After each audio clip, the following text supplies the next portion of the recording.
കാണാൻ ഉറപ്പായി. അപ്പോൾ പിന്നെ ടോയ്ലറ്റിൽ കാണാൻ വിചാരിച്ചു. ഒരാൾ വീണ് കിടന്നിട്ട് നിങ്ങൾ എന്തായാലും അടുത്ത് ഹോസ്പിറ്റലിൽ കൊണ്ടുപോയിരുന്നേ? സാറേ ശ്വാസമായില്ല സാറേ. അതുകൊണ്ട് നീ അങ്ങ് തീരുമാനിച്ചോ മരിച്ചോന്ന്? നീ ഡോക്ടറൊന്നും അല്ലല്ലോ. അവിടെ ഇവിടെ തൊട്ടിട്ട് ഒരു ലിസ്റ്റ് ഉണ്ടാക്കണ്ടെന്ന് വിചാരിച്ചിട്ടാണ്. എന്ത് നല്ല മനുഷ്യനാ അല്ലേ സാറേ? ഈ ജിപ്സിന് എന്താ ആവശ്യത്തിന് വിളിച്ചു തന്നോട് പറഞ്ഞു? അതെന്നോട് പറഞ്ഞില്ല. നേരത്തെ ജിപ്സിൻ്റെ കൂടെ ദുബായിലായിരുന്നു. ആ 3 വർഷം. ഓ,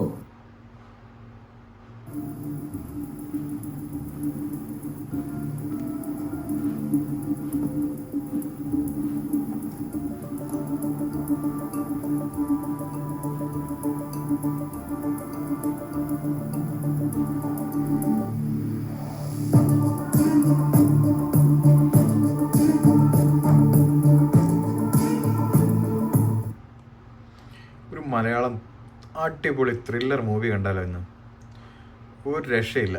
നമ്മൾ അടുത്ത കാലത്തൊന്നും ഇങ്ങനത്തെ ഒരു മൂവി കണ്ടിട്ടില്ല. ഒരു ദൃശ്യം സിനിമയ്ക്ക് ശേഷം നല്ലൊരു അടിപൊളി ത്രില്ലർ കാണണമെങ്കിൽ ഈ ഒരു പടം കാണണം.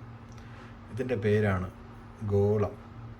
നിങ്ങൾ കണ്ടു നോക്കുക. Super thrilling. ഓരോരോ സ്റ്റെപ്സും നല്ല രീതിക്ക് അവർ ചെയ്തിരിക്കുന്നത്. നല്ലൊരു മൂവിയാണ്.